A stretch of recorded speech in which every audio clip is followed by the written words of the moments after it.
Hey everybody, I recently found a book called How to Keep Your Volkswagen Alive, a manual of step-by-step procedures for the complete idiot. Sounds perfectly made just for me. So I had to grab a copy for the bus. Hop on in and we'll talk about it.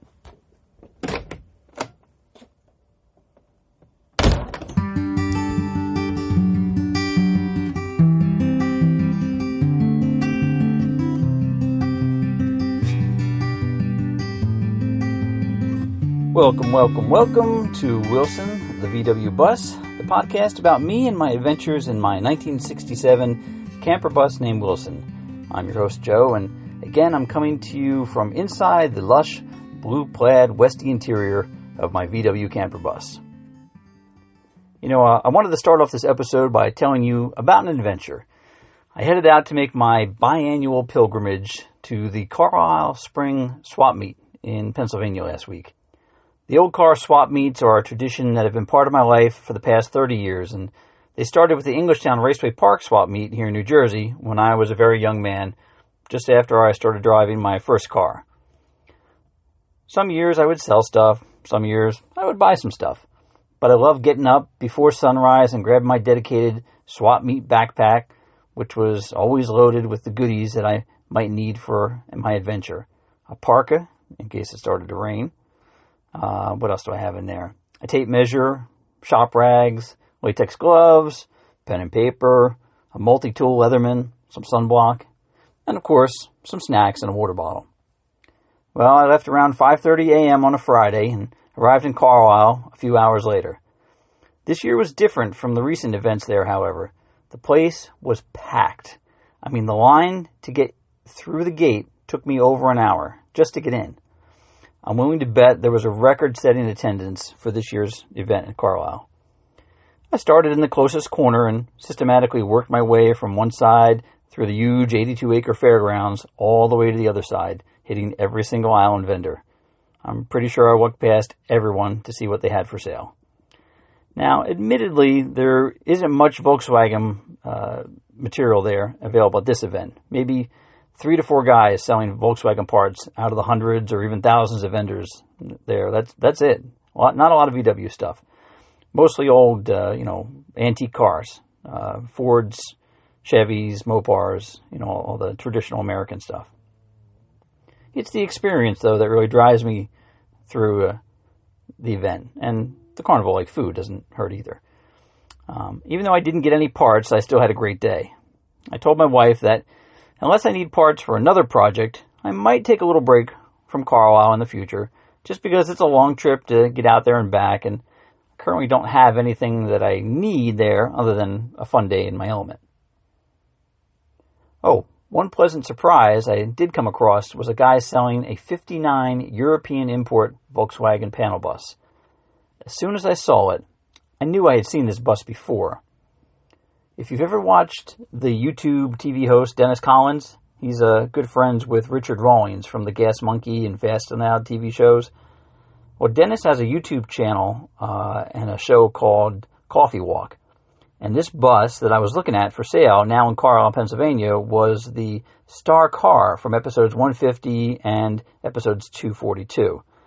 The '59 panel bus was a shop truck for Dale's Home Repairs out of Texas.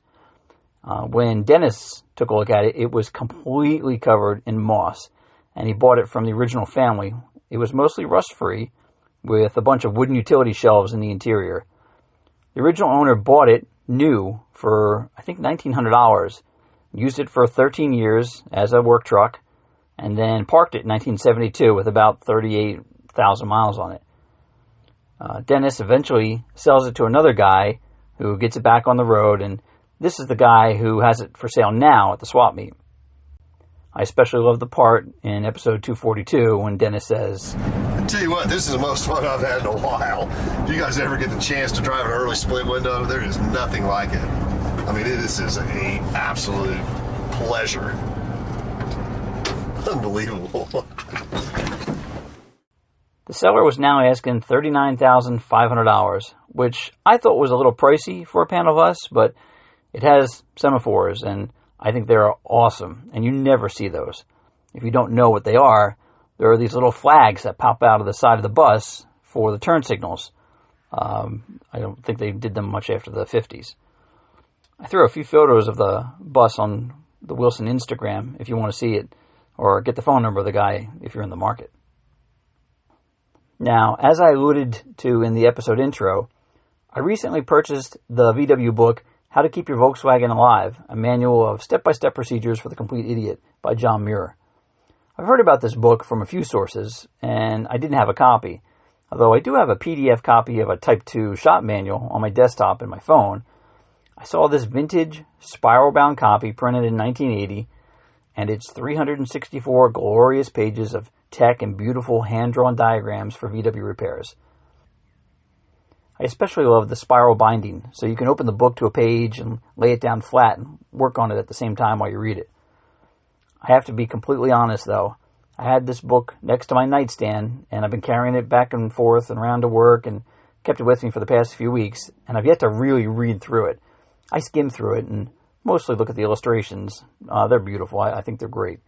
But I haven't had a chance to really dive into it correctly, and I will, though. I also had a few days off last week for our spring break, so my wife, my daughter, and my granddaughter and I took a ride out to Pennsylvania to go to Rice's Market in New Hope, Bucks County. Rice's is a seasonal outdoor market featuring antiques, jewelry, clothing vendors, plants, flowers. Plus, they've got fresh, fruit pies and that kind of goodies there. I'm always looking for antiques, and this trip didn't disappoint. I found a vendor. This guy had an old wooden crate, just perfect for the top of Wilson's roof rack, and it was only $15. He said it was used at the local grocery store for plants and such, and I had to have it. I brought it home and, of course, immediately started to prep it for my use. I cut a new bottom piece out of plywood because the piece of plywood that it came with was pretty well worn, and the fasteners weren't that great holding it to the crate, but the sides are in good shape. I used some old stain that I had purchased for the bus interior but never used, a little bit of Ipswich pine, and blended it all in, and then gave it a few coats of the trusty Varathane on the bottom piece, both on the top and the bottom, to protect it. When I was done, I threw the crate on top of the bus of the roof rack, and the spaces in the wood planks were not only perfectly spaced for the roof rack bars, they actually lined up too. It was like a factory component. I added a small metal tab that I had onto the crate so that you could lock the crate into position on the roof rack with just a quarter twist. The only problem is I can't drive in or out of the garage with the crate on because now it's too high. So hopefully I remembered to take it on and off. Otherwise, it's going to make for a bad content day with a really angry episode in the future. I also recently placed an online order for some routine tune-up parts because my son had given me a gift certificate for one of my VW vendors. As I waited for the parts to arrive, I realized I did already have a new fuel filter in the garage for Wilson, and seeing as I forgot to put any fuel stabilizer in the gas before the winter, and I was experiencing some lackluster idling from Wilson this spring with the bad gas, I thought I would start by swapping out the fuel filter. It's a real piece of cake, and in about 2 to 3 minutes I was all done. Although I still need to use up the rest of the old gas to fill up Wilson with some new fuel. How to use up the gas. I drove Wilson over to Westfield, New Jersey for a car show last Sunday, and was Wilson ever popular? I again had a few comments about how much people appreciate Wilson, and even though I haven't washed or polished him, the bus still sports most of his crusty patina, dents and dings, and he's earned that over the past half a century. Funny, I guess I'm not alone in believing that I shouldn't paint him. I gave out a bunch of little Wilson stickers that I had made up on Sticker Mule to the little kids that wanted to come up and take a picture with Wilson with their parents. I mean, that's what I bought him for, right? The morning of the show was raining, so they postponed it until about noon, but that certainly didn't keep people away.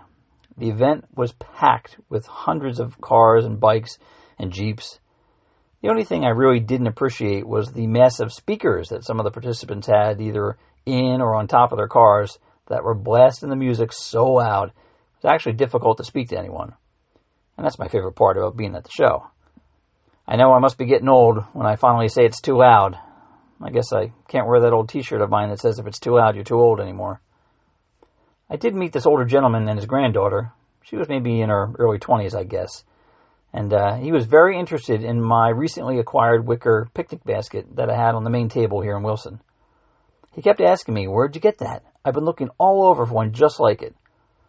I informed him that I too had been looking for a wicker picnic basket, and when I couldn't find one that I liked, I eventually resorted to Amazon. They had them in a few different colors and sizes, and they were pretty affordable, like $65 or so. He wasn't familiar with Amazon at all, and I thought that was fantastic in today's era. And he kept asking if he could just buy mine. But his granddaughter intervened and said not to worry about it. She had an Amazon account and she could get it for him. He said that he needed it for the trunk of his car, but I didn't really understand what he meant. They thanked me and walked off, and a few minutes later I heard this little car horn beeping, but I didn't see anything. Then they pulled up right in front of Wilson in their German car, a 1950s Messerschmitt KR200. Now it all makes sense. There isn't much storage on these tiny little three-wheeled microcars, and he wanted to accessorize with the wicker basket in the back of his car. He beeped again and waved goodbye, and then disappeared in the crowd as he drove away, because everyone was taller than that Messerschmitt, even the little kids. Well, I feel like that's going to do it for this episode, as I think I just saw the rest of my tune-up parts getting delivered to my front door. Actually, they aren't tune-up parts, but rather some spare clutch cable and adjustments and those type of tools just in case of an emergency. I'll store them in the bus for the moment. The moment that I hope never arrives. I'm not going to say it. I'm just going to say goodbye now, before I jinx myself. Later.